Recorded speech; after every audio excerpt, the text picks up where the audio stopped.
కాకరకాయ కారపొడికి కావాల్సిన ingredients: cut చేసినటువంటి కాకరకాయలు, ఎండుమిర్చి, శనగపప్పు, డీప్ ఫ్రై ఆయిల్, చింతపండు, కరివేపాకు, వెల్లుల్లి, జీలకర్ర, సాల్ట్, మినప్పప్పు, ధనియాలు.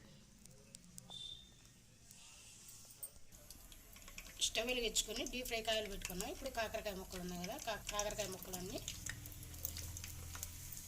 రోస్ట్గా ఫ్రై చేసుకోవాలి.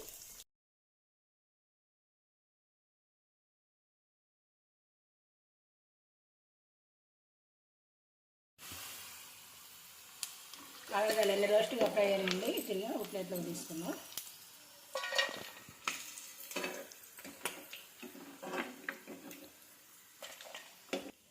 అదే ప్యాన్లో కొద్దిగా ఆయిల్ ఉంచుకొని శనగపప్పు, ధనియాలు, జీలకర్ర, ఎండుమిర్చి, స్పైసీగా కావాలంటే ఎక్కువ వేసుకోవచ్చండి. చింతపండు వేసుకొని ఫ్రై చేసుకోవాలి. తర్వాత కరివేపాకు వేసుకొని ఫ్రై చేసుకోవాలి. అన్నీ బాగా ఫ్రై అయ్యండి. ఇప్పుడు మిక్సీ జార్లో తీసుకుందాం.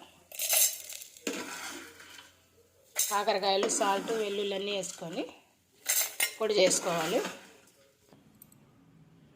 అంతేనండి, ఎంతో టేస్టీగా ఉండే కాకరకాయ కారపొడి రెడీ అయింది. దీన్ని ఒక బౌల్లో తీసుకుందాం. డయాబెటీస్కి చాలా మంచిదండి కారపొడి. రోజు వేడన్నంలో కొద్దిగా వేసుకొని తింటే డయాబెటీస్ కూడా కంట్రోల్ అవుతుంది. మనం కరివేపాకు అన్నీ వేసుకున్నాం కదా, కళ్ళకి, హెయిర్కి కూడా చాలా మంచిది.